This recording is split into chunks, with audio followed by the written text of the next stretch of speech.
Main nggak? Halo teman-teman, kembali lagi bersama kami dari Like Coffee Roastery. Nah, di kesempatan kali ini kita pengen coba bahas mengenai perbedaan biji Arabica dan biji Robusta. Gimana kira-kira pembahasannya? Yuk bareng-bareng ikuti video berikut ini. Lama kita nggak bikin video ini. Ngobrol apa kita hari ini? Oke, sekarang udah bareng Bang Boy ya. Asik. Pembahasan mengenai biji kopi Arabica dan biji kopi Robusta. Nah, jadi kan banyak penikmat kopi yang punya selera pasti personal ya mengenai kopi. Nah, yang paling sering ditanya itu kesukaan seperti apa sih? Apakah yang asam, apakah yang pahit? Dan itu kebanyakan terbagi atas dua jenis kopi, Robusta atau Arabica yang cocok untuk diminum sehari-hari. Nah, mungkin Bang Boy bisa kasih penjelasan sedikit mengenai kopi Arabica itu sendiri. Oke, ini berarti kita bahas ini ya, gimana cara pilih biji kopi yang cocok buat masing-masing orang gitu ya. Betul. Karena preferensi orang itu bisa jadi berbeda. Iya. Tadi ada Arabica Robusta, sebenarnya ada yang lain juga. Oke. Kayak Piberry misalkan yang masuk ke kategori Robusta juga. Ada Liberica juga gitu ya. Oke. Ada beberapa macam, cuman yang common itu ada Arabica dan Robusta. Nah, ya cenderung ini ya, kalau kita ngebandingin biji kopi Arabica, ini ada contoh Arabica Blue Batak. Oke. Ini itu Robusta dari Sidikalang. Kebetulan dua-duanya dari Tanah Batak ya, dari Sumatera Utara. Kalau kita bandingin sekilas bentuknya, Arabica ini cenderung punya lekukan di di belahan bijinya. Oke. Ada lekukan gitu. Kalau Robusta, ini juga bentuknya lebih lonjong gitu ya. Dia agak lebih lonjong kalau untuk Arabica. Tapi kalau Robusta itu cenderung bentuknya bulat. Dan biasanya kalau di roasting itu lebih gede-gede gitu ya. Oke. Terus belahan bijinya itu lurus. Oke. Lurus, nggak ada lekukan. Bisa dibandingin ya. Di sini itu Arabica tuh ada lekukannya, ya kan? Lonjong. Robusta bulat, lurus, ya kan? Oke. Nah, ini. Nah, jadi di sini sebenarnya kita juga pengen menyajikan bahwa banyak hal-hal yang sering ditanyakan mengenai perbedaan-perbedaan antara Robusta dan Arabica. Cuman kita coba mungkin tidak membahas semuanya, tapi apa yang umum yang sering kita temukan dalam pembahasan mengenai kopi sehari-hari, kita coba share ke teman-teman apa yang sering kita temukan. Jadi kita mulai dengan salah satu pertanyaan pertama kurang lebih ya. Selain dari bentukan Arabica itu tadi, mengenai keasaman, ketebalan rasa di body, atau juga mengenai kandungan kafeinnya. Nah, itu bisa dijabarin sedikit Bang Boy gimana? Oke. Tadi pertanyaan pertama itu terkait tingkat keasaman ya. Keasaman dulu Ya, ya. keasaman. Arabica sama Robusta ini karakternya berbeda banget. Arabica ini cenderung acidity-nya tinggi. Oke, lebih tinggi ya. Robusta itu malahan nggak ada asid di sini, nggak ada asam ya, rasa asam itu nggak ada. Dia lebih ke body yang tebal, kopi banget gitu lah, laki banget. Ya, lebih pahit. Lebih pahit. Dan cenderung rasanya kalau di Robusta itu rada-rada earthy gitu ya, earthy, terus ada rasa coklat atau dark coklat, sama ini gula merah biasanya rasanya di situ. Oke. Nah, tapi itu tergantung dari tingkat roastingannya, profile roastingan apa yang di apply gitu.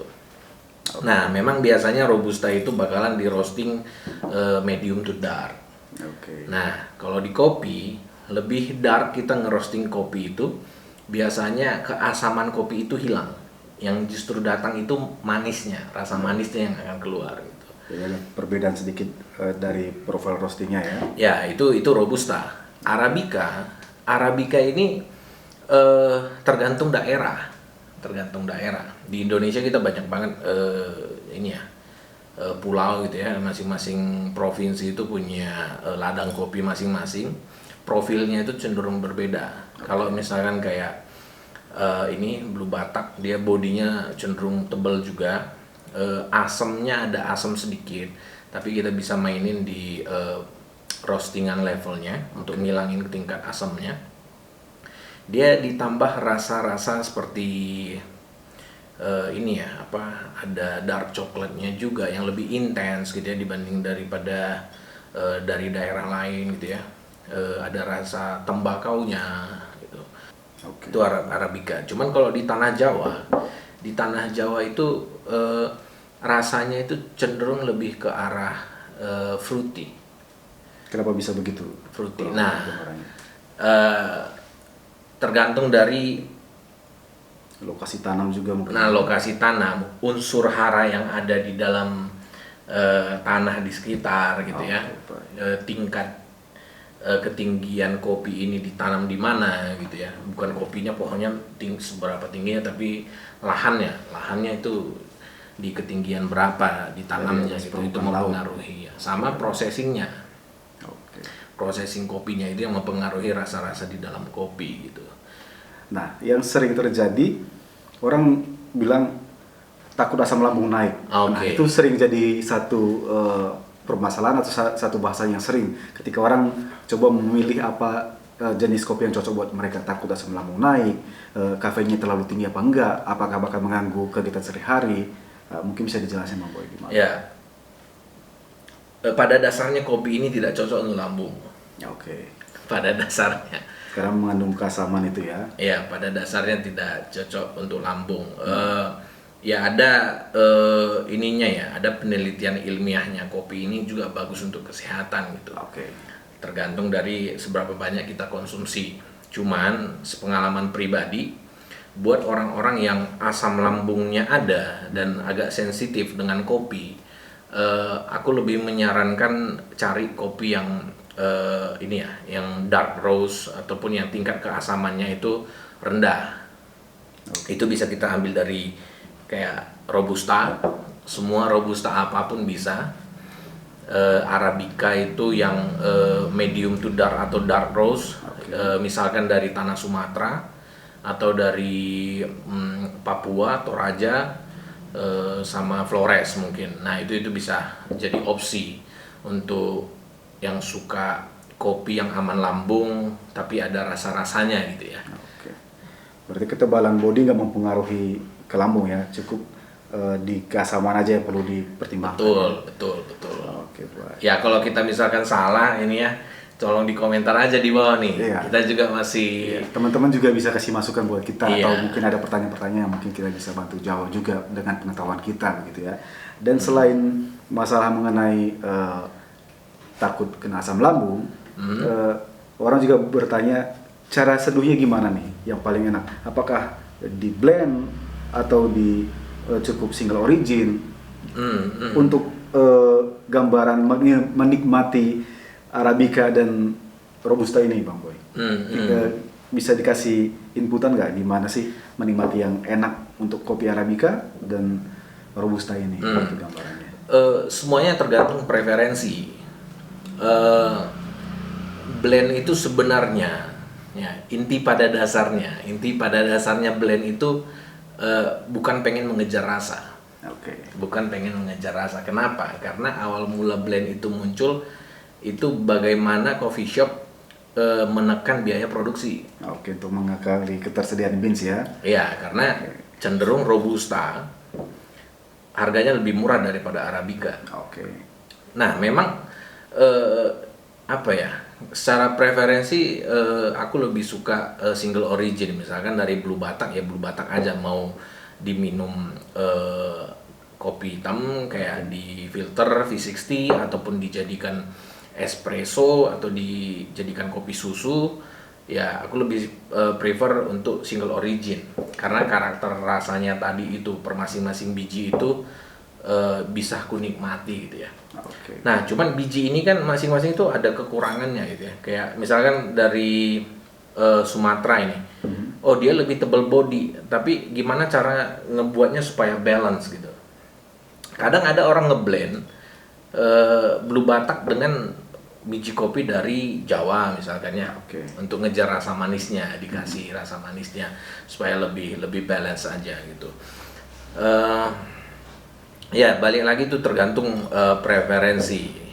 Kalau kalian suka di tubruk pun oke aja gitu. Mau dibikin kopi susu, ya untuk Arabica oke, untuk Robusta oke, tapi catatan dengan untuk Arabica kalau mau bikin kopi susu itu ini ya lebih disarankan untuk ngambil kopi yang di roast medium to dark atau dark gitu. Biar lebih ada bodinya, jadi rasanya nggak kalah sama susu nantinya gitu. Oke. Nah, sedangkan untuk Robusta sendiri yang mungkin sering ditemuin di kafe-kafe yang sering disajikan itu, apakah bentuk single origin atau blend, atau mungkin yang lebih dikenal orang apakah cappuccino, latte, americano, banyak variasi. Nah, bisa digambarin mana yang paling cocok untuk dinikmati dengan tipe-tipe penyajian seperti itu, Bang Boy? Ini kalian mungkin jarang ngelihat Robusta single origin di kafe. Kenapa? Karena ini bukan kafe untuk bisa dibilang ini ya. Ini itu dibilangnya kopi sampah sebenarnya. Ya, kenapa bisa begitu?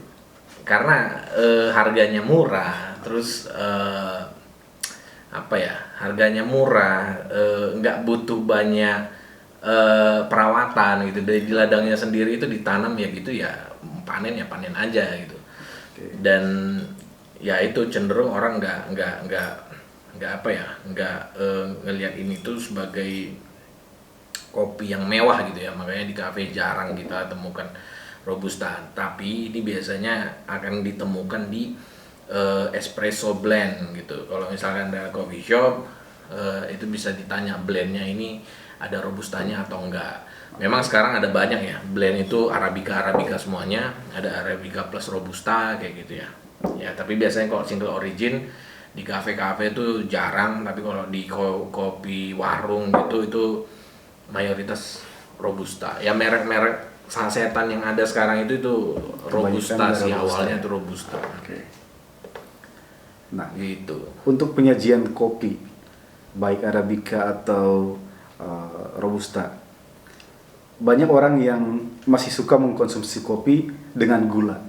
Nah, bagi penikmat kopi sendiri, apa sih bedanya mengkonsumsi kopi baik Arabica atau Robusta dengan atau tanpa gula? Oke. Secara kesehatan pakai gula ya nambahin penyakit itu aja ya kan. Oke.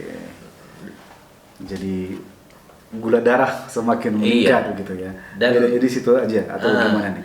Karena yang sering didengar begitu kan, kalau misalnya kopi sudah dicampur dengan gula, aftertaste yang muncul itu nggak bakal bisa tereksplor lagi, gimana tuh? Ya, dibanding dengan yang tanpa gula. Ya, karena gula itu kan ini ya, bereaksi ya. Ada reaksi kimia ketika ini kopi serup masuk ke mulut, ya di lidah ini kan ada area-area mana yang bisa mengecap manis, mengecap pahit dan lain sebagainya ya. Oke. Dan di kopinya itu sendiri itu akan terjadi reaksi kimia juga ketika manis ketemu sama unsur yang ngasih rasa-rasa di dalam kopi itu. Oke. Manis itu cenderung lebih cepat di kecap sama lidah, Dideteksi, manis ya? dan pahit daripada asam. Oke. Nah itu lebih cepat dideteksi sama lidah. Balik lagi tuh sebenarnya preferensi. Tapi kalau mau dicampur gula lebih disarankan sebenarnya Robusta. Karena Robusta itu dia cenderung flat, rasanya bakalan seperti itu aja, nggak ada rasa-rasa lain yang tersembunyi gitu ya, nggak ada rasa-rasa lain yang mungkin kita notice, oh ini kok ada mirip rasa apel gitu atau rasa pisang rebus gitu ya. Nah itu nggak akan ada itu di Robusta. Jadi Robusta ini lebih disarankan kayak campur sama susu kental manis, gula, itu bisa tuh di sini. Untuk menyamarkan rasa pahitnya juga ya. Iya. Tapi kalau mau nggak pahit, kopi itu sebenarnya jangan dikasih gula. Kenapa bisa begitu? Dikasih garam. Dikasih garam. Wah, ini satu perspektif baru lagi nih. Kenapa dikasih garam, Bang Bo? Iya, garam itu membuat apa ya? eh, Reseptor di lidah itu lebih, sebenarnya bukan kopinya yang lebih pahit, tapi reseptor di lidah kita itu yang diturunkan gitu untuk Oke. mengecap rasa pahit itu gitu. Jadi memanipulasi pengecap di lidah begitu ya. Betul, iya. Dan kalau misalnya dikonsumsi dengan garam itu eh, cita rasa kopi yang seperti apa yang didapat? Flat lah, yang tentu Flat flat, juga yang ya? tentu flat. Nah ini kalau kalian misalkan minum kopi hitam di luar gitu ya, dan asem gitu, ataupun beli kopi salah beli dan rasanya asem, ya kalian tetap bisa minum tapi ditambahin garam. Cuman ingat, darah tinggi, Oke. ya kan? Gula bisa kena apa tadi, penyakit gula, ya kan? Gula ya, gula darah, Kasih garam ya hipertensi. hipertensi. Wah, sebenarnya banyak agak tricky juga sebenarnya untuk meminum kopi ini berarti ya. Tapi yang namanya kopi selalu ngasih apa namanya pengalaman personal ke setiap orang gitu, dan masalah masalah rasa untuk setiap orang juga masing-masing memiliki kesan, memiliki output yang berbeda bagi setiap orang gitu. Tapi paling tidak bisa dikasih gambaran biar orang lebih mudah memutuskan, Bang Boy. Lebih enak konsumsi Robusta atau Arabica itu seperti apa sih? Biar orang nggak pusing milih mau Arabica atau mau Robusta, mungkin ada inputan mungkin. Ada beberapa poinnya. Pertama, kalau misalkan ini ya, uang, ya kan kita ngelihat dari harga, sisi harga dulu sisi ya, harga price dulu, oke. dari harga. Kalau dari harga pilih Robusta, lebih murah. Lebih murah. Oke. Kalau harga bukan masalah, nah ini balik ke poin nomor 2-nya. Lanjut ke poin nomor 2-nya, lambung kalian siap tarung atau tidak? Oke. Ya kan? Kesiapan fisik berarti. Kesiapan fisik, lambungnya oke apa enggak. Nah, ini harus kalian coba dulu memang, karena Arabica sendiri itu ada yang cocok untuk lambung, ada yang nggak cocok untuk lambung. Karena tadi Arabica itu lebih variatif, rasa-rasanya lebih variatif. Jadi kalian harus cobain banyak gitu ya. Di Like Coffee Roastery ada, tinggal mention aja kita kalian mau kopi apa, mau nyoba apa, nanti bisa kita aturkan gitu ya kan. Sekalian ajang promosi nih. Nah itu Arabica. Tapi kalau misalkan takut sama lambung gitu ya, ambil Robusta aja. Oke. Cuman kalau Arabica ada yang aman sama lambung, cuman kalian butuh explore, cari mana yang ini. Terus yang terakhir itu, yang ketiga mungkin ini ya, kalian pengennya ada rasa-rasa atau flat aja kopi hitam gitu ya. Oke, rasa-rasa ini yang seperti apa nih, Bang? Nah. Bisa digambarin sedikit. Ini Arabica ini nih apa, amazing gitu ya. Aku juga kopi kayaknya aku baru di 2000 berapa ya, baru mulai masuk ke kopi yang ini ya, 2017 sepertinya, 2016 2017 lah. Oke. Baru mulai coba explore Arabica, minum yang dari Sumatera, dari Jawa gitu ya, loh kok rasanya beda, ada lagi yang lebih aneh, loh ini kok ada rasa pisang rebus gitu ya kan. Kok ada rasa pisang rebus ya. Nah itu disebutnya aftertaste, ada notes di kopi itu ya, dia sifatnya notes, nggak beneran kalian minum itu akhirnya pisang rebus, nggak, tapi ada sense ya, ada sedikit hints itu pisang rebus. Biasanya cenderung dia itu fruity atau ya fruity. Kalau aroma itu lebih ke floral gitu ya, bunga-bunga. Ada mungkin kayak karamel juga bisa, tobacco, ada coklat gitu ya, ada apel juga, lemon, jeruk gitu kan. Ya banyak deh. Ini kalau di Arabica ini hints-nya itu banyak banget. Itu bisa kalian coba explore. Bisa kopi kalau di Indonesia itu lumayan gila lah, lumayan banyak yang bisa dieksplor gitu. Oke teman-teman, mungkin ada tambahan lagi Bang Boy atau kita tunggu respon dari teman-teman. Ada pertanyaan atau mungkin ada yang ngasih masukan lain, informasi-informasi yang mungkin kita juga belum dapat, atau teman-teman punya referensi yang lebih besar lagi mengenai masalah Arabica dan Robusta ini, begitu ya. Ya, semoga ini aja sih, itu informasi yang kita sampaikan bisa menambah ini ya, menambah pemikiran di teman-teman untuk memilih kopi yang lebih tepat ya, lebih cocok untuk teman-teman sekalian. Tapi cuma satu sebenarnya kuncinya ini. Apa nih? Kuncinya satu apa nih? Apapun harinya, kopinya tetap dari Lai Coffee Roastery. Ya, itu. Hanya dari Lai Coffee Roastery gitu. Oke teman-teman, sekian dulu pembahasan kita mengenai masalah kopi Arabica dan Robusta ini. Sampai ketemu lagi di video-video kami berikutnya. Salam dari Lai Coffee Roastery, Horas Mojua Jiwa.